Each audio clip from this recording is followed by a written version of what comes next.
শুভ সকাল। প্রতিদিনের pre market আপডেটে আপনাদের স্বাগতম। সূচক 7 পয়েন্ট বা 0.12% সামান্য হ্রাস পেয়ে 5247 পয়েন্টে স্থির হয়েছে। বাজারের লেনদেনের পরিমাণ ছিল 488 কোটি টাকা, যা আগের দিনের তুলনায় 5.28% বেশি। বিনিময় হারের অস্থিরতা কমাতে বাংলাদেশ ব্যাংক বৈদেশিক মুদ্রা রিজার্ভের মধ্যে 1 থেকে 1.5 বিলিয়ন মার্কিন ডলারের একটি স্টেবিলাইজেশন ফান্ড গঠন করার পরিকল্পনা করেছে।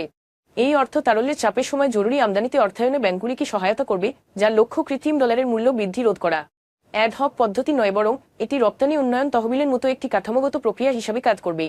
বন্ধ হতে যাওয়া 14টি বেক্সিমকো টেক্সটাইল ও গার্মেন্টস ইউনিটের 31,669 জন কর্মী এবং 1,565 জন কর্মকর্তার বেতন ও পরিষেবা সুবিধা প্রদানের জন্য সরকার 525.46 কোটি টাকা বরাদ্দ করবে।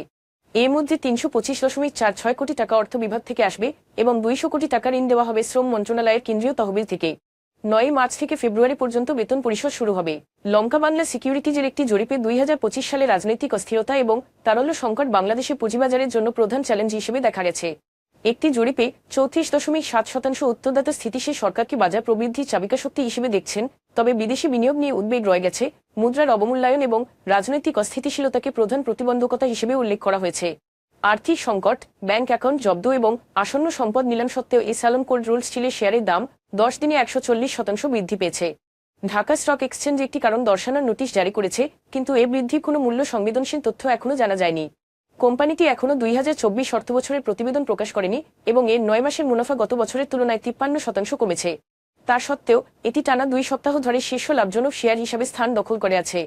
এখন এ পর্যন্তই। বিকেলে আবারও আসছে ডেইলি মার্কেট আপডেট নিয়ে। সে পর্যন্ত আমাদের সঙ্গেই থাকুন। ধন্যবাদ।